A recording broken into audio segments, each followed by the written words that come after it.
brand new book, a real authority on the subject of what is known as stealth jihad. Dr. Robert Spencer, just happens we have a copy here, hot off the presses. We're delighted to have you with us, Robert, and I turn the microphone over to you. Thank you for joining us. Thank you.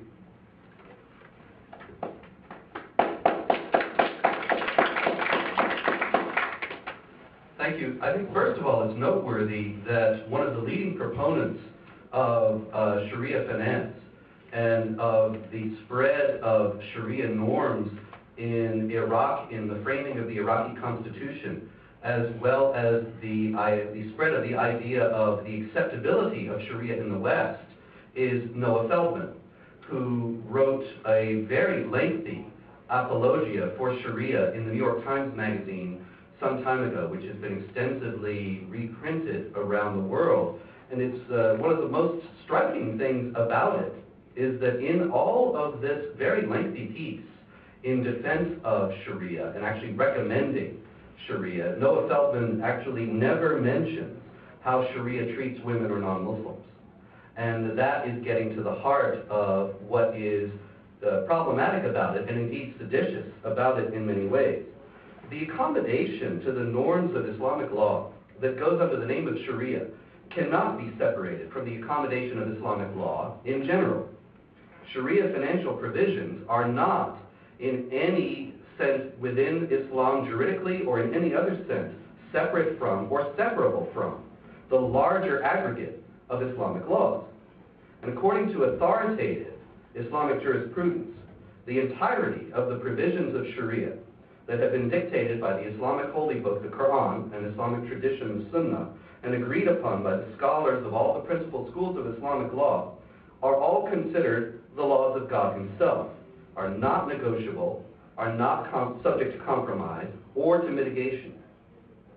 Therefore, in accepting the principle that Islamic law must be the subject of special accommodation in the financial sector, the Treasury Department has set a precedent that will allow for the assertion and the acceptance of the principle that Islamic law must be the subject of special accommodation in other sectors of American society as well.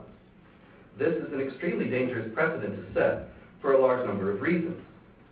In its classic and authoritative formulations that have never been seriously challenged by modernist reforms and are extremely unlikely to be so challenged, given the nature of their authority within Islamic theology and law, Sharia is at variance with numerous core principles of American society, including the principles of freedom of speech, freedom of conscience, and the equality of rights of all people before the law.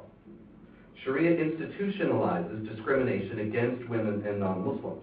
It denies the right of the human person to make the choice to adhere to what he has come to believe in good conscience is the truth. It muzzles its own critics and the critics of the Islamic religion, and even forbids dispassionate analysis of how Islamic texts and teachings are being used by Islamic jihadists to justify violence and Islamic supremacism, and to gain recruits for violent and supremacist Islamic groups.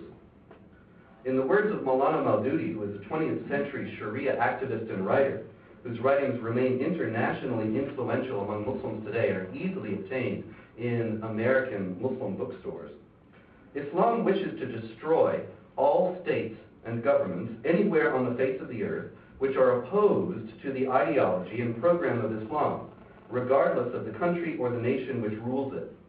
The purpose of Islam is to set up a state on the basis of its own ideology and program, regardless of which nation assumes the role of the standard bearer of Islam or the rule of which nation is undermined in the process of the establishment of an ideological Islamic state. Islam does not intend to confine this revolution to a single state or a few countries. The aim of Islam is to bring about the universal revolution. And it must be understood that when Maududi speaks of such a revolution, he is speaking of something that strikes directly and explicitly and unapologetically against secular government or the idea of government in which there is non-establishment of a religion.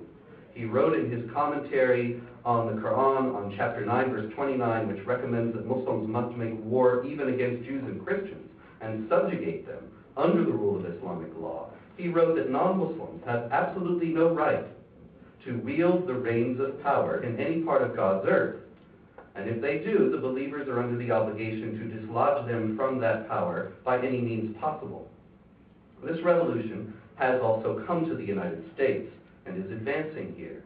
The International Muslim Brotherhood movement, in its own words, is dedicated in this country to eliminating and destroying the Western civilization from within and sabotaging its miserable house by their hands and the hands of the believers so that it is eliminated and Allah's religion is made victorious over all other religions.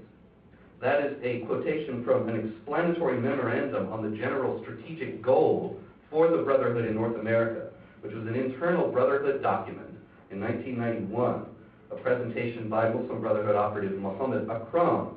It was released last year by federal prosecutors during the first Holy Land Foundation trial.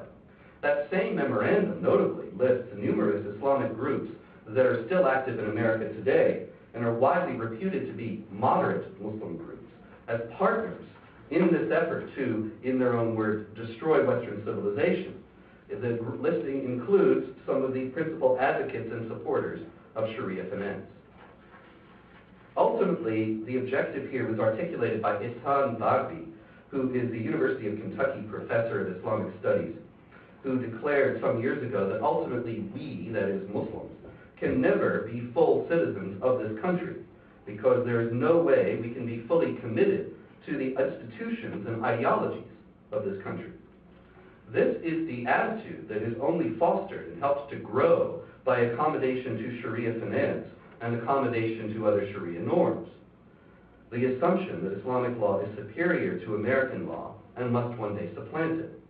The Treasury Department, in holding this seminar on Sharia finance while avoiding the hard questions about Sharia's larger agenda and program, is only providing support for this kind of assumption.